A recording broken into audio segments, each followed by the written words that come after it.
Okay guys. So another accounting video again, another day.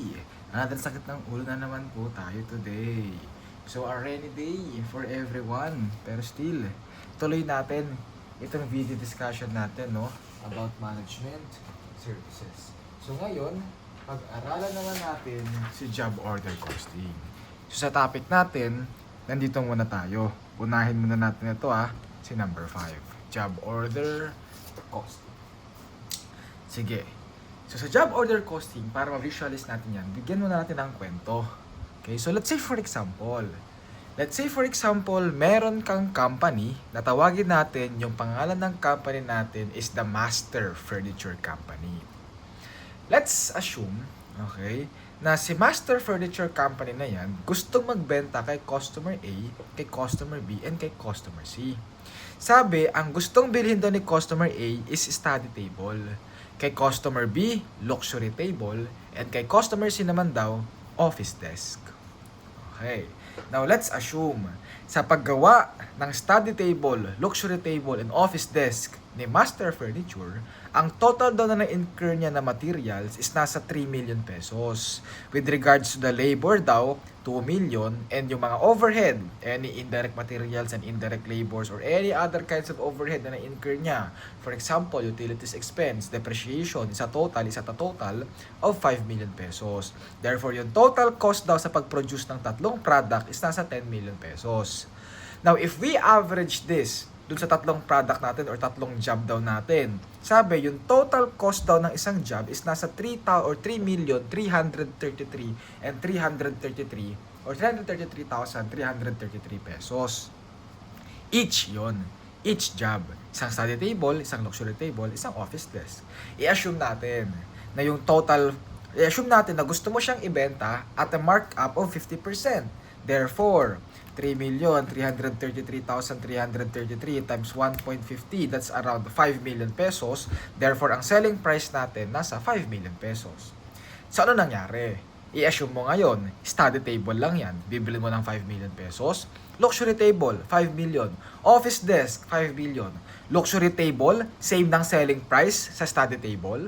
Luxury table, same ng selling price sa office desk. Anong bibili natin? Luxury table. Diba? Same lang pala ng price. Ba't ako bibili ng study table kung kaya ko naman palang bumili ng luxury table with the same price of 5 million pesos? Tama. Okay, so ano nangyari? Ano naging result ng ginawa natin na computation? Sabi daw, some jobs are overpriced. Diba? Study table, 5 million, overpriced. Office desk, 5 million, overpriced. Diba? Some job is undercharged. Diba? Luxury table, same price lang ng study table or office desk. Baka kulang yung charge natin sa luxury table. Baka hindi naman pala 5 million talaga ang selling price niya. Diba? So ano nangyari?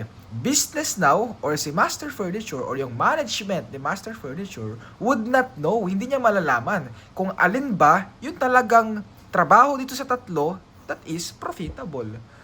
Diba? Hindi niya malalaman. Kasi ang nangyari dyan, 5 million pesos, yung total selling price ng tatlo, ano ba, magkano ba yung total cost nito? 3,333,000 ba talaga lahat?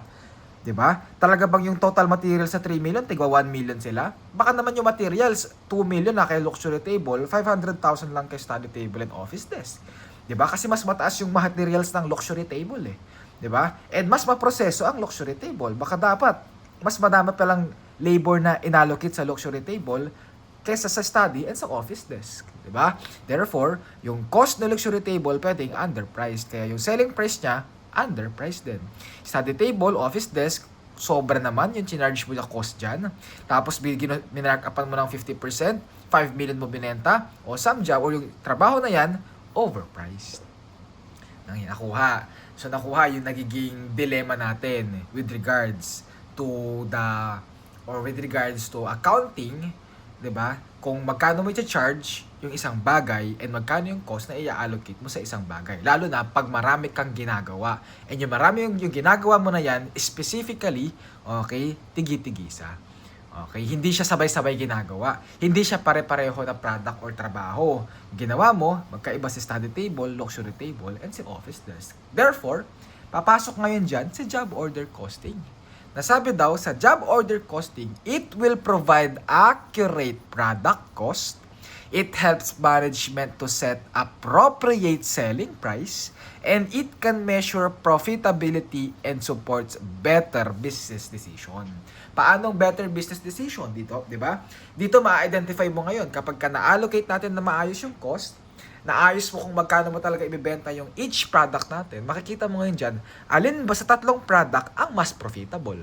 I-assume natin, yung total budget mo lang pala, nasa 5 million, wala palang 10 million pesos dyan. O anong uunahin mong ipoproduce? Study, luxury, or office desk? Di ba? Depende kung sino yung mas profitable. O i-assume natin, yung total lang na capacity na trabaho ng isang empleyado mo is at around 50,000 hours lang na ang total cost nun nasa 1 million lang. Paano mo i-allocate, di ba? Anong uunahin gagawin ng empleyado mo? Yung luxury table, study table, or office desk pa? Ang malalaman mo yon depende so kung ano yung mas profitable. Ano yung mas mataas yung kita ka sa study, luxury, or sa office desk.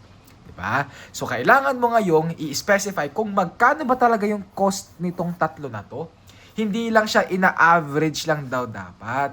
So, yun ngayon yung gagawin natin sa job order costing. Na i-take note mo na lang.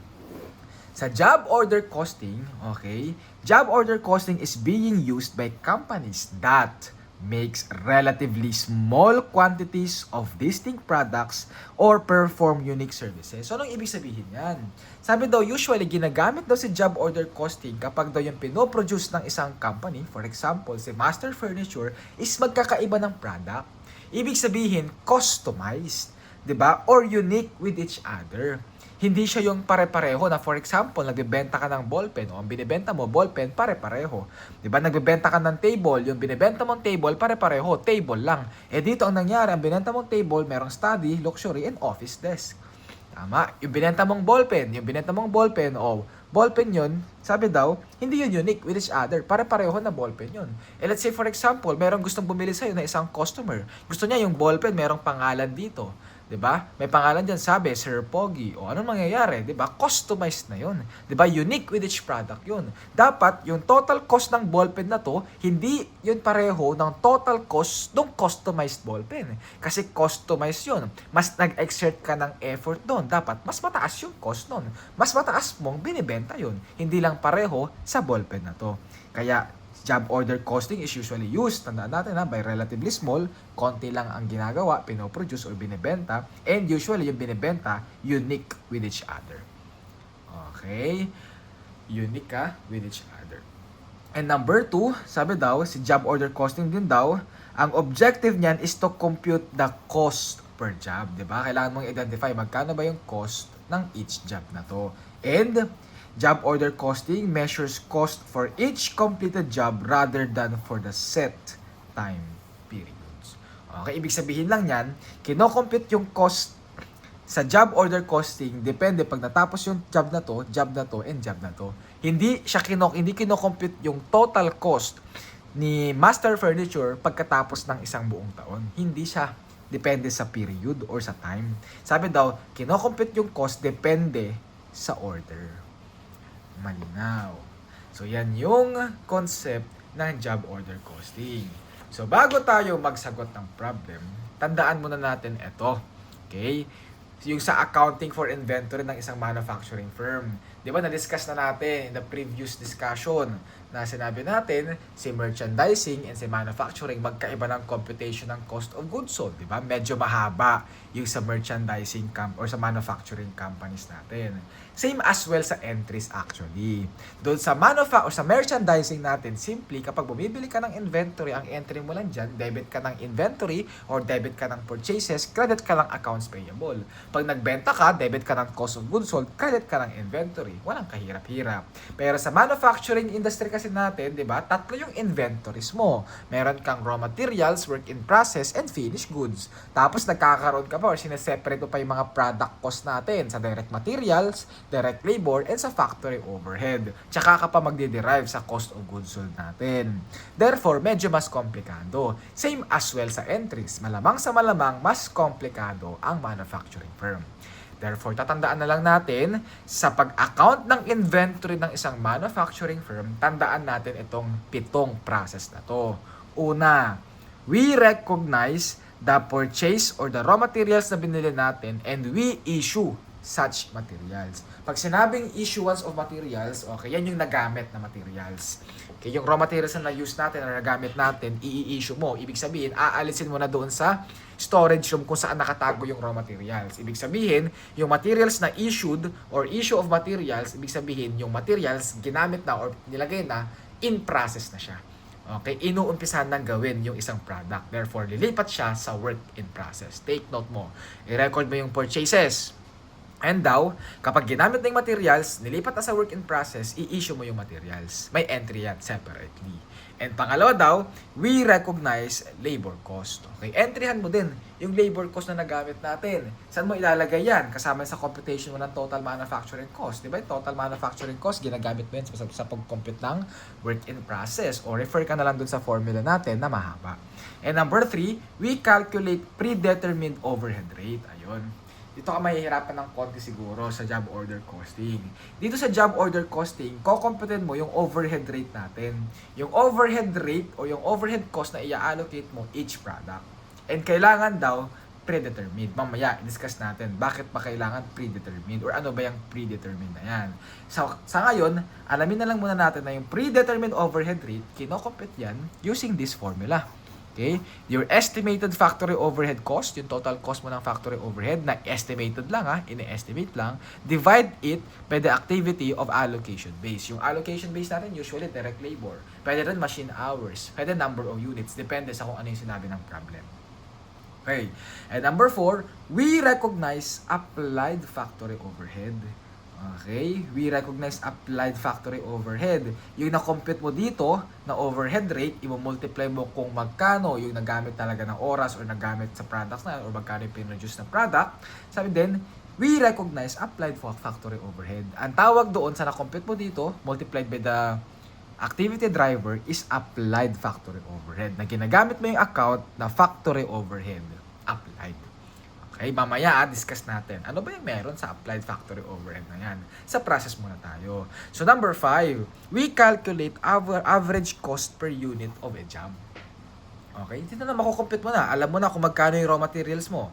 Alam mo na kung magkano yung labor cost mo. Alam mo na kung magkano factory overhead natin. O computed mo na. Magkano ba yung total cost ng isang trabaho? Diba? And number 6, we recognize daw actual factory overhead. Uy, factory overhead na naman, pero dito daw actual. Kanina, predetermined. Ibig sabihin, ini-estimate lang. Dito, yung talagang factory overhead na. Yung actual factory overhead. Na ang account na ginagamit sa pag-recognize ng actual factory overhead is the factory overhead control. And last natin, we compute cost of goods sold. Malinaw. O, sige. So, i-discuss natin, ano ba yung predetermined overhead rate? Sinabi natin, predetermined overhead rate is the estimated rate. Okay? Estimated factory overhead cost. So, bakit natin kailangan ng preliminary or ng predetermined? Bakit natin kailangan i-estimate ang factory overhead? Kasi sabi daw nila, preliminary daw lang muna ang ginagamit mo ng overhead rate because the actual overhead cost natin dito are not known. Hindi pa daw yan alam. Hindi pa daw kayang i-identify until the end of accounting period. Okay? For example na lang, meron kang maintenance na binayaran. Meron kang electricity or utilities. O, di ba? Kuryente, utilities. Kailan mo malalaman kung magkano yung utilities na nakonsumo natin? Di ba? By the end of the month. Kailan mo malalaman kung magkano yung nagamit mo na tubig? By the end of the month. Therefore, hindi mo pa malalaman kung magkano ba talaga yung total cost mo. Diba? Kung magkano yung total kilowatt hours na nagamit mo and magkano yung total cost ng per kilowatt hour. Diba? Depende ngayon yun sa kung magkano yung ibibigay sa'yo na resibo ni Meralco or ng kahit na anong electric companies dyan. So sabi daw, it vary from period to period. Diba? Hindi mo din alam na to, for example, last month, ang total kilowatt hours na nagastos mo lang or na nakonsumo mo lang, 100 kilowatt hour. This month, possible ba 100 kilowatt hour din? Possible, hindi. Diba? Possible, mag-vary yan. Mag-variate yan. 101, 110, 95, depende. So, kung paano mo kinonsumo. So, sabi daw, we never know. Diba? Hindi mo kayang i-identify na kung magkano yung total cost mo. O tara, mapapatanong ka ngayon, ano ngayon sir, kung hindi ko kayang i-identify yung total cost, di antayin ko yung susunod na buwan, antayin ko yung ibibigay na resibo sa akin ni Meralco or ng kahit na sinong electric company na yan, then pag inantay mo yun, hindi mo na kayang mag-present ng in a timely manner. Diba? O let's say for example, inantay mo yung total overhead cost in the next month, natapos mo yung product natin ng January 1. Diba? Natapos mo yung product natin ng January 10. Natapos mo yung product na gusto mong ibenta January 10. Aantayin mo yung cost mo sa electricity, February pa yan. Sabihin na natin, ibibigay yan February 10. Isang buwan pa ang nakalipas. Diba? Anong gagawin mo doon sa inventory natin? Siyempre, gusto mo, ibenta mo na yung inventory na na-produce mo. O ang tanong, paano mo ibibenta? Magkano mo ibibenta? Hindi mo nga alam kung magkano yung cost na na-incur mo. Yung total cost nga na may incur mo by next month pa. O sabi daw, we estimate. Diba? I-estimate mo lang daw muna kung magkano yung overhead rate. Okay, tapos tsaka mo lang i-recognize yung totoong overhead natin kapag nakuha mo na yung electric bill. Then, i-adjust mo na lang yan sa kung magkano yung in-entry mo dito and magkano yung in-entry mo dito, possible magkaroon tayo ng over-applied and under-applied. Nakuha yung concept bakit kailangan mag-estimate muna, predetermined muna. Factory overhead applied ang tawag. And bakit? Hindi natin kayang gamitin yung actual factory overhead kasi kailangan natin in a timely manner makahanap natin kung magkano yung actual cost ng isang product. Kasi gusto mo yang ibenta. Malinaw. Okay, so yun yung accounting for inventory for manufacturing. Meron tayong illustration dyan para ma-apply natin itong 6 na steps or 7 steps na yan. Sa ngayon, dito muna tayo sa job order cost flow. Okay, ano ba yung flow ng inventory sa isang job order costing? Sabi daw dito muna, merong direct materials, direct labor, and factory overhead. Di ba yan yung total manufacturing cost natin? Balikan lang natin, direct material plus direct labor that equals to your prime cost. Direct labor plus factory overhead that equals to your factory overhead. Yung total ng tatlo, total manufacturing cost. Yung total manufacturing cost natin, itong tatlo na to, ito yung gagamitin natin sa paggawa ng inventories na ibibenta mo. Therefore, ililipat mo yan sa work in process. After sa work in process, possible, meron nang natapos dyan. Yung natapos natin, hindi na in process. Nasaan na siya? Finished goods.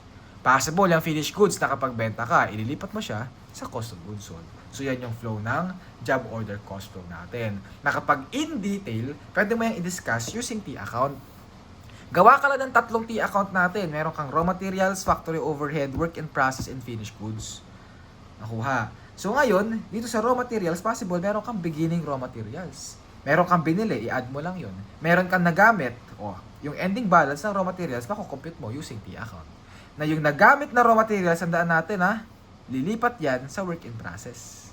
Sa factory overhead, meron ka ng utilities and depreciation. Yan yung actual. Ilagay mo yan sa debit. Diba? Kasi yan yung total na papasok dapat sa inventory. Kaso, hindi mo nga kaya makompute agad yan. Makukompute mo pa yan by the next month. Therefore, ang ginagamit natin na yung tinatransfer natin sa work in process is yung factory overhead applied. Ito yung nakakredit dito. Predetermined. Applied pa lang. Possible, may difference sa dalawa. Possible, over-applied kapag mas malaki ito. Under-applied kapag mas malaki dito. Malinaw. And yung work in process natin, possible, anong pinagagalingan ng work in process? Yung beginning inventories, yung raw materials na ginamit dito, plus yung direct labor na na-consume mo rin, and yung factory overhead applied. Okay?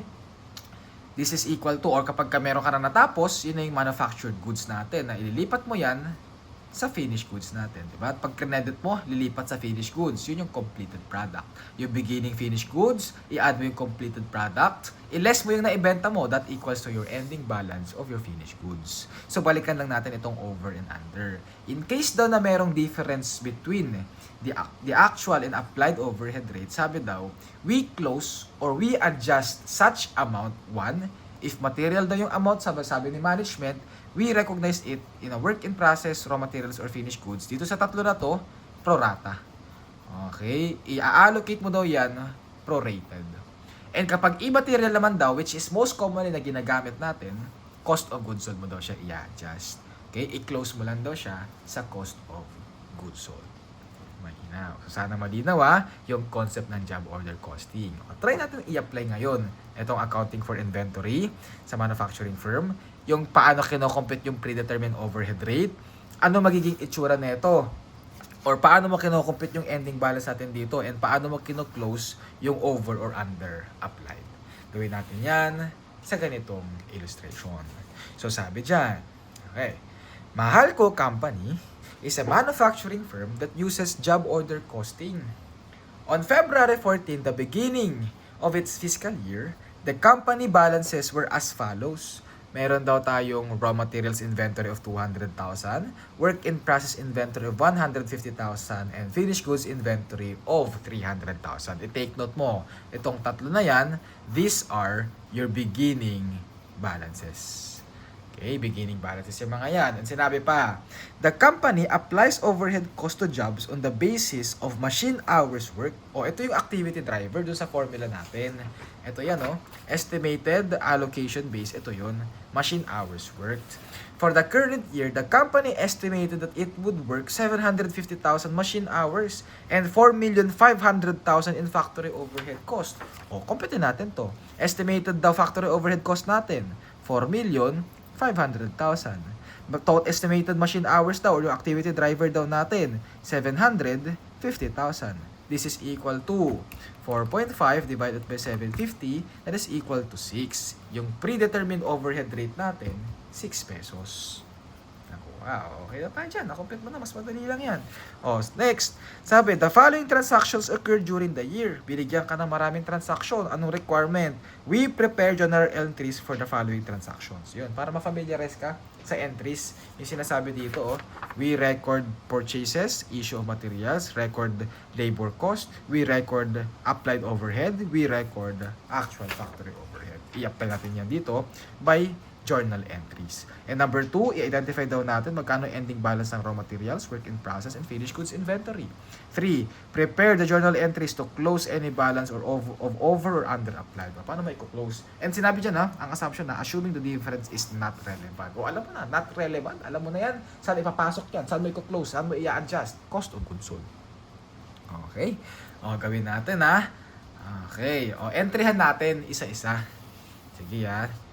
Lagay ko dito. Sige, picture mo muna. Picture mo muna yan. Okay. Next. Gawin natin letter A. Pero babalik ko rin naman yan. Letter A. Transaction A. Anong sabi? Raw materials purchased on account was 4,100,000. Sabi natin, we recognize the purchase of raw materials. So, anong entry mo dyan? Meron kang na-receive materials. Debit ka ng materials inventory.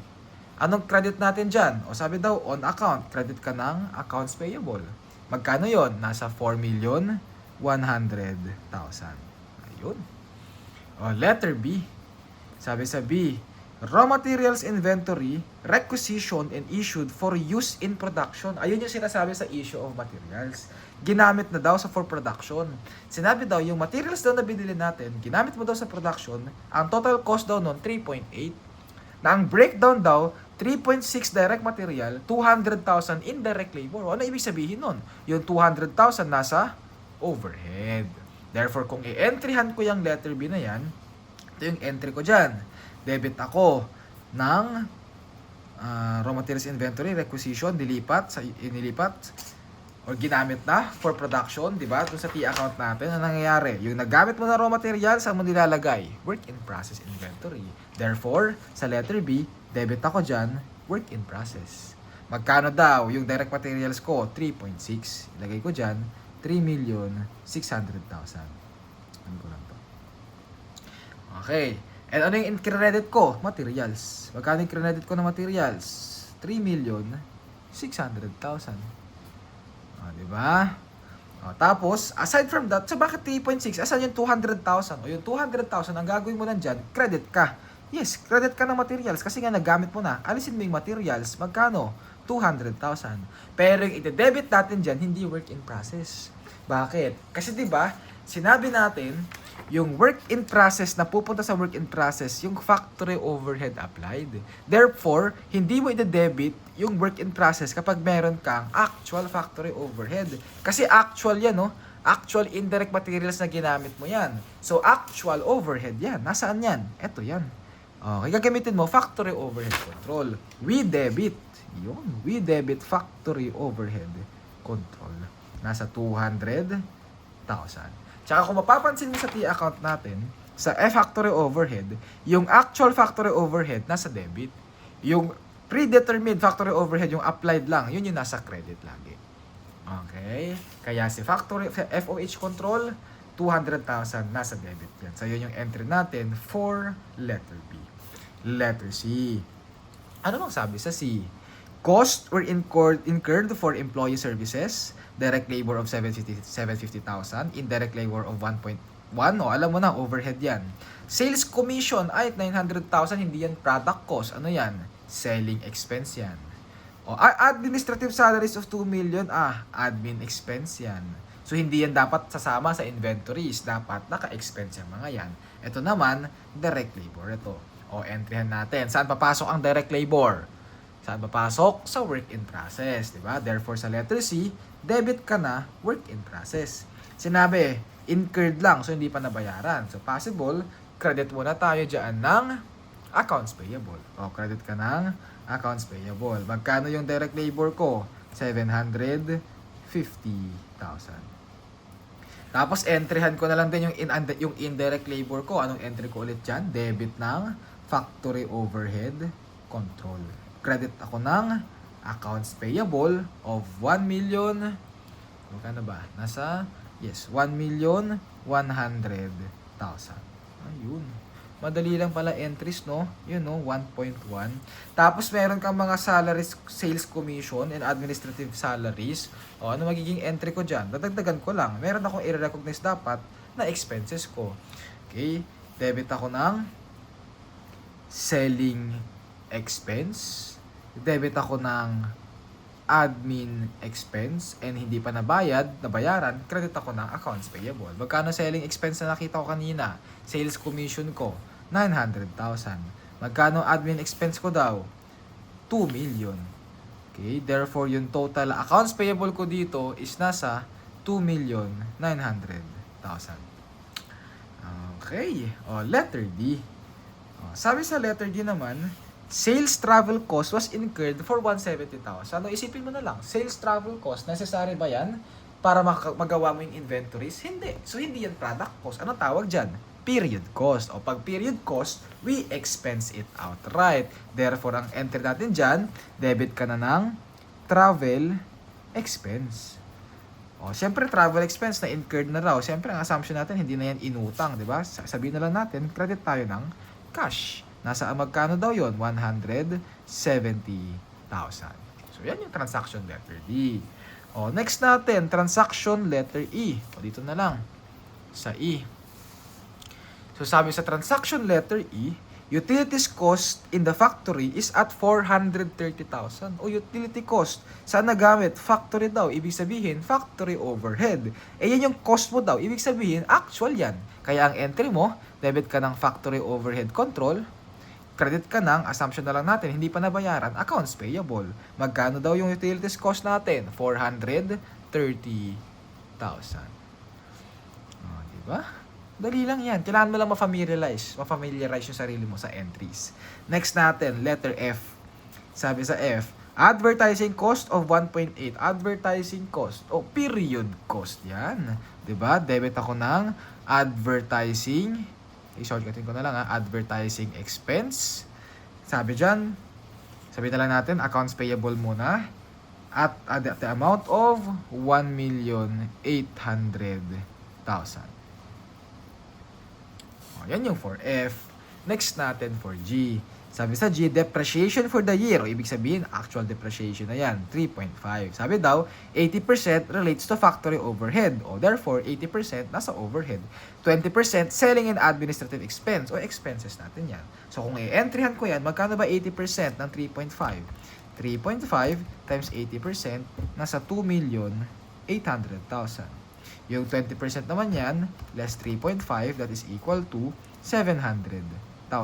So, kung i-entryhan ko yung 2.8, ang entry ko dyan, actual overhead yan. Therefore, for letter G, debit ako ng factory overhead control. Magkano yung na-compute ko kanina? 2,800,000. And credit ako ng, ano bang kapartner ng depreciation expense ko, di ba? Accumulated depreciation of 2,800,000. 800,000. So, hindi na ako mag-recognize ng depreciation expense. Hindi na po. Okay, kasi nga, hindi siya expense. Hindi siya lalabas doon sa operating expense mo. Dapat kasama siya doon sa cost of goods sold mo, sa inventory. Inventoriable cost kasi. Kuha. And yung depreciation expense ko na to, or yung selling and administrative activities na 700,000, that's the time na mag-e-entry ka ng debit depreciation expense, credit accumulated depreciation at the amount of 700,000. So, yan yung entry natin for transaction letter G. Sa H naman, insurance expired. So, nag-expired. So, ibig sabihin, nawala yung prepaid insurance during the year.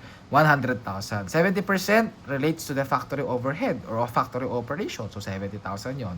30% daw sa selling and administrative expense. So, period cost, expense yan. Ito naman, inventory yan. Therefore, yung 70,000 na yan, letter H, ang entry ko dyan, actual ulit yan. Debit ako ng factory overhead control, credit ako ng prepaid insurance. Magkano yon? 70,000. Yung 70% ng 100,000. And in addition of that, meron akong debit insurance expense, credit prepaid insurance at the amount of, yun talagang expense ko. Nasa 30,000. Okay, so yan for letter H. For I naman, factory overhead applied to production. Due to greater than expected demand for its product, the company worked 800,000 machine hours. So ito na yung rate mo, 'di ba? 6 pesos. 6 pesos ang nagamit mo daw talaga ng machine hours, 800,000. So this is equal to 4,800,000. So, mangyayari dyan, ito yung factory overhead applied. So, ang entry mo ngayon dyan for transaction letter I is that debit ako ng, debit ako, ano yung debit ko dyan? Debit ako ng, di ba, factory overhead applied ulit, sinabi natin dito, di ba? FOH applied, saan pumapasok? Work in process, naka-debit. Therefore, pag meron kang applied factory overhead, you debit work in process. And you credit factory overhead applied. Magkano ngayon yung na-compute natin ulit? Nasa 4,800,000. Ayun. Okay. Diyan ka lang malilito. Malamang sa malamang. Yung factory overhead control and applied na yan. So, gawin mo na lang yung sinasabi ko. Control, debit. Applied, credit. Bakit? Kasi, imaginein mo na lang yung T account natin. Ito yung mga actual factory overhead. Ito yung predetermined overhead. Yung predetermined overhead, yun yung papasok sa work in process. Bakit ulit yun yung papasok sa work in process? Kasi nga yung reason natin na hindi mo kayang i-identify yung total factory overhead natin. Kailangan mo pa yung makita by the end of the period. Or kaya mo siya makita by the end of the period. And next na transaction natin, goods costing 9 million to manufacture according to their job cost sheets was completed during the year. O natapos na, ibig sabihin, for letter J, ang entry ko na dyan, debit ako ng finished goods inventory. Credit ako ng, alisin ko na, work in process ko. Magkano daw? 9 million pesos. Ayun. O, next natin, last na I think, K. Goods sold on account to customers during the year with a selling price of 15 million. The goods costing 8.7 to manufacture according to their job cost. O, entry ko nga yung cost of goods na yun. Ibig sabihin na ibenta ko yan. Therefore, ang entry ko dyan for letter K is debit ako ng cost of goods sold, credit ako ng finished goods inventory. Magkano daw yung naibenta ko? 8.7. 8,700,000. Okay. And aside from that, ang sabi daw, nakapagbenta. So, nakapagbenta, ilagay ko na lang dito, meron akong debit accounts receivable, credit sale. Magkano ka daw ba siya naibenta? 15 million. So, this is equal to 15 million pesos. So, ito yung entries natin throughout the year. So, ito yung sagot natin for requirement number 1. Okay, picture mo na. Ito yan ha. Prepare the journal entries for the following transaction. Pangalawa, we identify daw the ending balance of raw materials, work in process, and finished goods inventory. O, paano mo gagawin yan? O, T-account lang. Diba? Gawa lang tayong T-account dito. T-account lang tayo sa raw materials, T-account tayo sa work in process, T-account tayo sa factory overhead, and T-account tayo sa finished goods, T-account din tayo sa cost of, or wala tayong T-account sa cost of goods sold. Okay, kasi nga hinahanap lang work in process and factory finished goods. So raw materials natin, 'di ba? Sinabi sa problem, meron kang beginning raw materials. So i-plot mo lang. Beginning raw materials ko 200,000. Beginning work in process ko 150,000. Beginning finished goods ko 300,000. Tapos yung mga naging transactions natin diyan, o nagkaroon ka ng materials 4.1. Plot mo lang diyan. Tapos ano pa ba? O nagamit mo yung materials 3.6. 'Di ba? Tapos nagamit mo din yung isang materials o 200,000. Eh saan napunta yung 3.6? Sa work in process. Okay? 3.6 napunta sa work in process. Saan napunta yung 200,000, 'di ba? 200,000 na debit ka ng FOH control. O lipat mo yan dito. Okay? Nasa 200,000. Ayun, ay naging kwento. Okay, yun yung naging flow ng inventories. Ano pa ba naging entries natin dyan?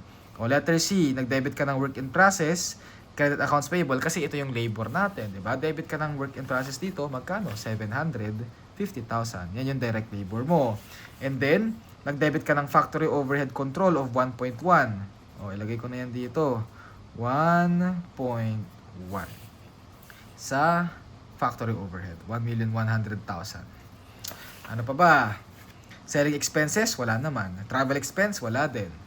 Baba. Factory overhead control o 430,000. Ilagay mo dito. 430,000. Ano pa ba? Factory overhead control ulit. 2.8. Lagay mo lang ulit dito. 2,800,000.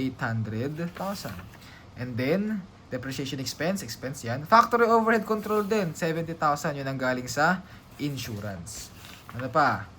Work in process. Inventory, 4.8. So, dito ngayon, work in process, nasa 4,800,000. Saan daw nanggaling yan? Sa factory overhead applied, 4.8. So, mag-credit ka dito ng 4,800,000. Saan nanggaling? Saan napunta yan? Sa work in process natin.